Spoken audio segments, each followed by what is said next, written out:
Okay, so can I proceed? We will be doing GIT.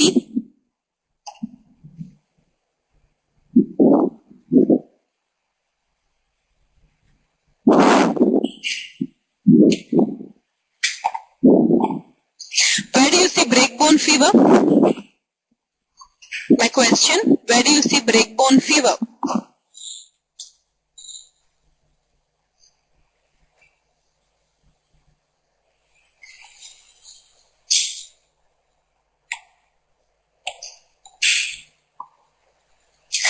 Yeah, thank you, correct. Okay, let's start with GIT. When we talk about conditions which affect the GIT, see, bleeding is not a disease. Yes, we do have heading as diseases, but do not get mistaken with that. Bleeding is not a disease of the GIT, it is a symptom of an underlying disease. Okay. So when you're doing an examination of the abdominal region, and if you do find bleeding, you have to take your inference based on where the bleeding is taking place. Now all of us are familiar, we have different names, right? We have hematemesis, we have hematuria, we have melena. So based on the site of the bleeding, you can determine what the disease is, right? So when we talk of bleeding in the GI tract, we basically divide that into two types, where we refer to it as the upper tract, that is the upper GIT, and your lower GIT bleeding. When we talk of upper, we are usually restricting ourselves to esophagus, stomach, and duodenum. Okay? Are we clear with it? Is it going fine? Okay. So, see, now think of, there is bleeding from the upper GI tract. What name will you give it? Hematemesis. That is whenever you're vomiting out red blood. Melena means what? Duodenum, right? So it can be bloody stools. So that will become melena. Now that you know the different sources and you know the types, what possibly could be the causes of it? Whenever there is a rupture of the varix, erosive gastritis, and peptic ulcers. Peptic ulcers the most common symptom that you will see is bleeding. That's an MCQ. Did you guys get me? Understand this? In peptic ulcers, the most common symptom as well as the most common complication, symptom as well as complication, is bleeding. A very, very favorite MCQ. Are we clear with it?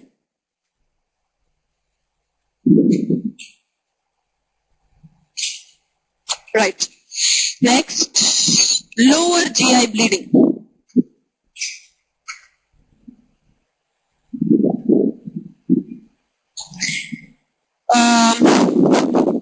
Actually, it can cause both. It can cause both. It actually depends upon the site. See, peptic ulcer is a broad term that is given for ulcers which are present in the duodenum, your stomach. Peptic ulcer is a broad name given for ulcers present in the stomach, duodenum, intestine, etc. So it's actually based on the site. Now if you got a peptic ulcer in the upper half of the stomach, it can cause hematemesis. If it is close to the esophagus and the region between the end of the esophagus and the beginning of the stomach. Now suppose if it is close to your intestines, if it is close to the duodenum, then it could be melena. So it can be both.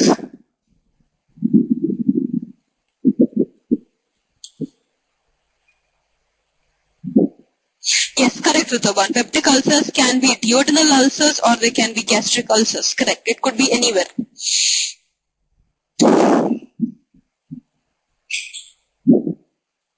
Yeah, so we have a diagram. Now see, my esophagus, let's make a continuity from the esophagus here.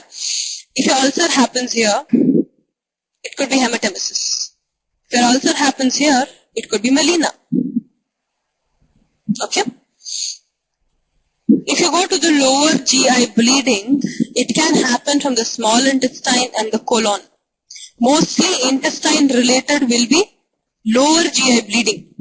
Okay? Which will usually cause blood in stools. The name given for blood present in stools is hematochezia, MCQ.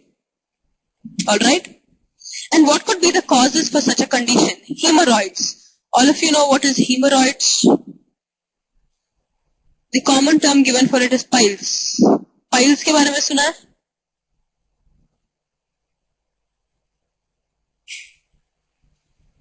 It's basically varicose veins in the blood vessels present near your rectum. So what will happen? There will be an increase in the pressure. The patient is going to have a problem in defecation.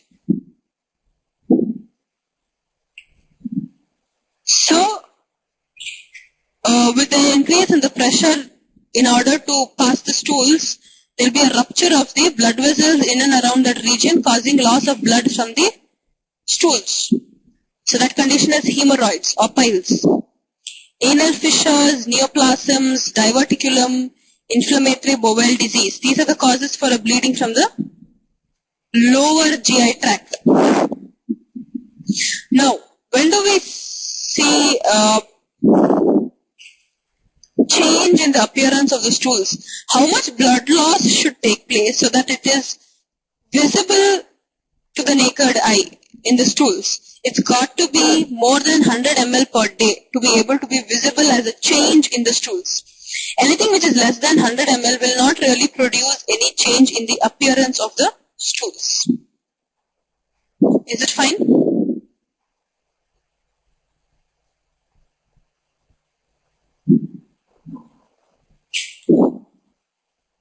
Now, let's go to the inspection part. When you have a patient who comes to you with a GIT disturbance, you will do examination, inspection, palpation, percussion, etc. When you're doing inspection, what is the thing you're looking at? I will tell you. Don't get frightened with it, I'll tell you.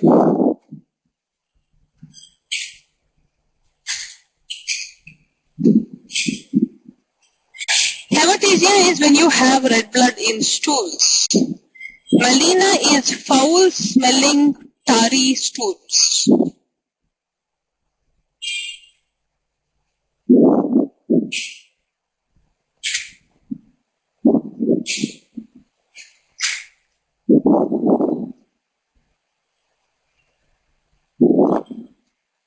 When you have fresh blood passing out through stools, we call it hematochezia. It's fresh blood through the anus.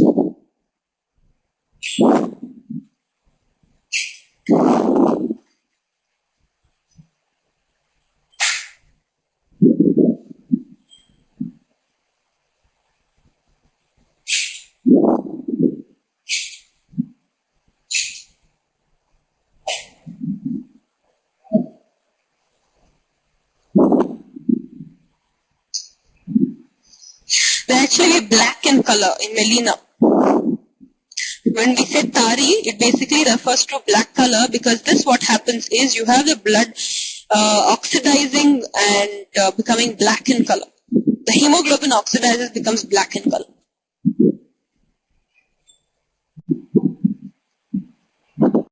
Okay.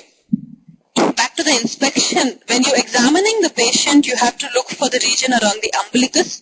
Okay, because the type of umbilicus will give you an idea about the condition. Okay. If you see over here, you can feel the umbilicus being slightly elevated, everted. So, your umbilicus, if normal, will be retracted and inverted. Think about it in the normal individual, the umbilicus will be inverted. While in any condition like an ascites, it would be everted. It would be outside. Then, you can also have, if you examine the skin, you could also see some striae. You will see some linear marks. Can all of you see the linear marks here?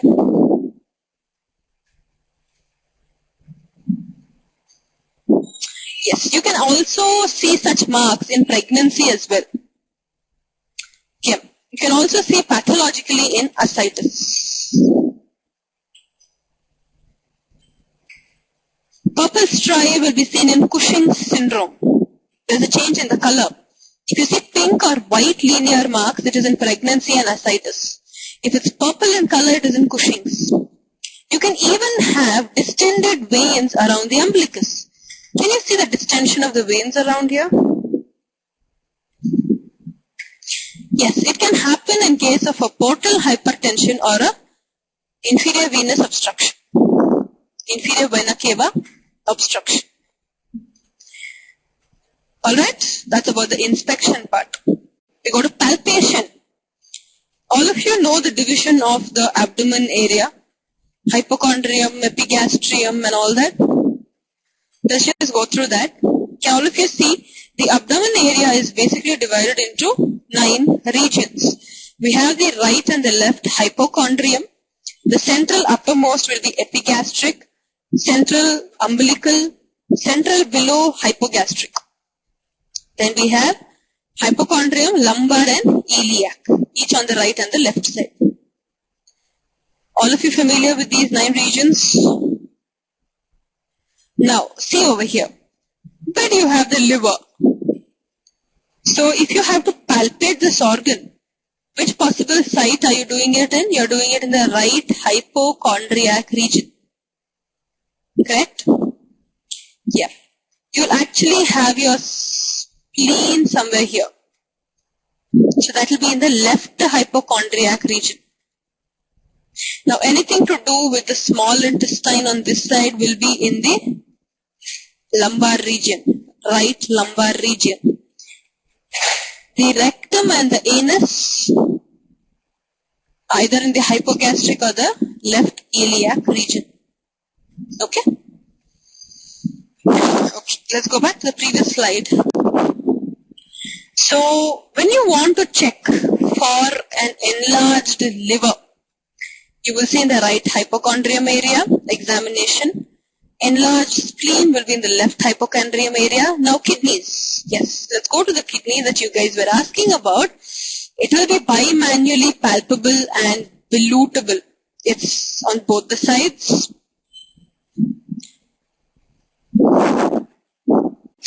Actually, it's bimanually, no doubt, but I think the palpation will have to be a little more deeper, because if you're palpating superficially, you're possibly palpating just the intestines. Since you have your kidneys behind this, it's got to be a deep palpation. So, ideally should be the lumbar region, but a deeper palpation.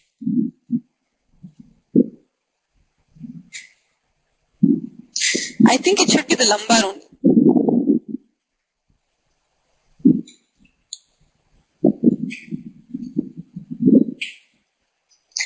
Okay, then we have some signs for you. Both these signs could be asked as MCQ. We have Murphy's sign and we have, they may not be doing it from the back. It's possibly, I feel it is done from the side. I'm not sure though. I'm not a little 100% sure on that, but we can look for it, I guess.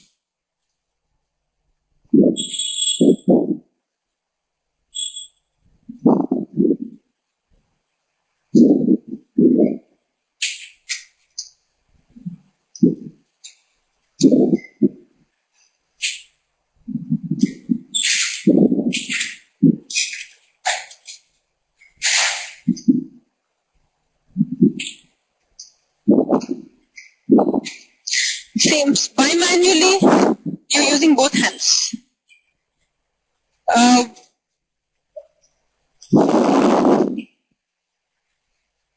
Bimanually means one hand is kept on the top and one hand is kept below. Yes, I can give you guys a link that will show you the diagram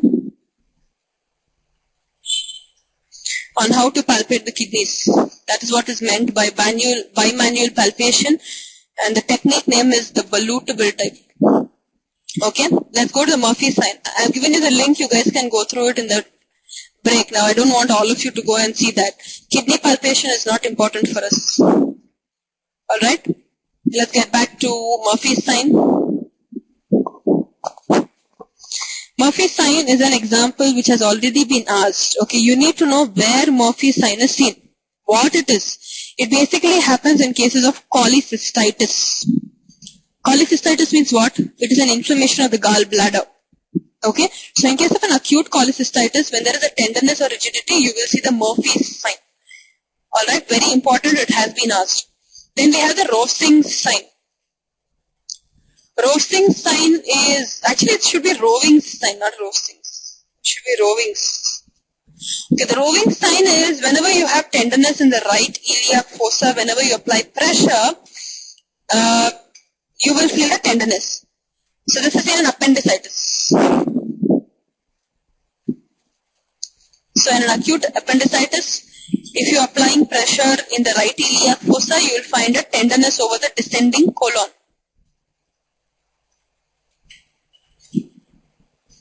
Right iliac fossa. Then we have something called as fluid thrill. Whenever there is a tense or a massive ascites, this is something that you guys must have done as an inspection in general medicine. Can you guys recollect doing the test for fluid thrill? When you tap, you will be able to hear that thing? Yes. Yeah, it used to be quite exciting. That used to be the only thing that used to take me to the medical college. Otherwise, I didn't find any reason going there and getting... anyways, yeah. Okay, yes.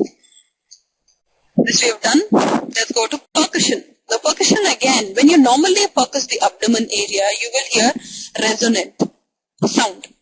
Now suppose there is ascites because of the fluid content, alright? Suppose if it's a moderate ascites, you will hear a shifting dullness. Shifting dullness, why? There is fluid over there, which when you tap is going to move, right? So that's why there's going to be a shift in the fluid, correct? So you will hear a dull sound because of the presence of a fluid. But you must note that an ascites, which is a tense ascites, okay? I mean, all of you can understand what a tense ascites is, right? See, if it's a moderate ascites, no, it's not. Tense ascites will be seen in case of a severe ascites.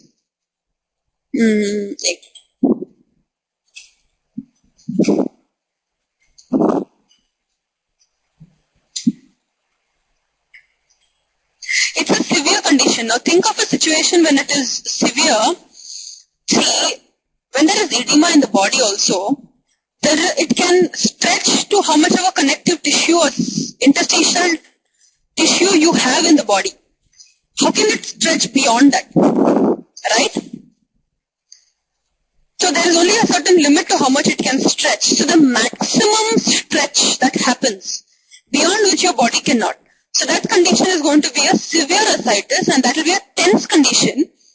Now in that case, you do a percussion. Where will the fluid move? There is no place at all for that fluid to shift over there. It's in that maximum stretched condition. So that's why you will not have a shifting dullness in a tense ascites. Then we have some term again here called as Puddle's sign. What I feel for general medicine is you got to be in the habit of writing. You have to take your point book, put heading general medicine, put all the signs together. And I actually told you guys to write down the signs for all the other subjects together as well. Even in oral surgery, we have so many signs. Coleman's sign, Gutman's sign. Alright? So put all these signs together so that when you revise them on one go and you don't have a confusion. Because when you read them in different pages, there's always a confusion on what did I read in the previous page. About 10 pages back, I read some sign what it is and it's forgotten. But if you have all the signs written together, you at least know that if you want to revise, they are all in one page for you to revise. And these things come very handy one day before the exam. Because you remember, you cannot sit with 10 books around you one day before the exam. It's humanly impossible to revise 10 books. If you you ask Swati ma'am, she will tell don't read anything one day before exam. Don't read anything before the exam. I would also say don't read anything just before going to the exam hall. But you know, when you have things written like this, it comes really handy to you. कि एक paper उठाया या एक book उठाया and it's easy to revise. Correct? Okay. Now let's get back to the business. Puddle sign is when you have minimum ascitic fluid of about 120 ml, it can be elicited by auscultation and percussion technique. That is puddle sign. Now, Plummer-Vinson syndrome. I should be asking you questions. Triad. What is the triad of Plummer-Vinson syndrome? I will not be telling. I'll just sit back and wait for answers from you. You have to tell me what you see in Plummer-Vinson syndrome. The diagrams itself are enough to tell you what you see.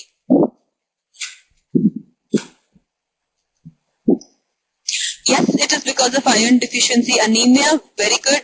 What is the triad features? You see esophageal web, varices, correct, koilonychia. Koilonychia is nothing but spoon-shaped nails, which is what you see over here. You can see the koilonychia, the spoon-shaped nails. Yes, you can see the esophageal webs over here. And there will also be cheilitis. Yep. The one point that we already know, but yes, you commonly see it in women, more so in the post-menopausal women. All the other names, sideropenic dysphagia, Patterson-Kelly syndrome, Patterson-Brown-Kelly syndrome, all these other names are very important. Next we go to gastritis.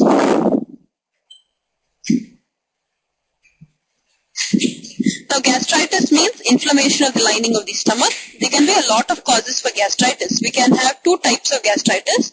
One is called as acute gastritis, and the other one is chronic gastritis.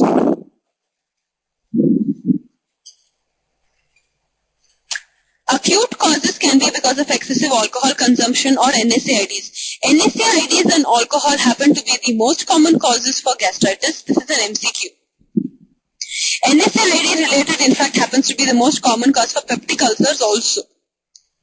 Are you guys able to follow what I'm saying? Most common cause for gastritis, alcohol, NSAID. Again, most common cause for peptic ulcer, NSAIDs. Fine? Chronic causes is related to bacteria. And when we talk of bacteria, most common is Helicobacter pylori. MCQ again. Are we clear?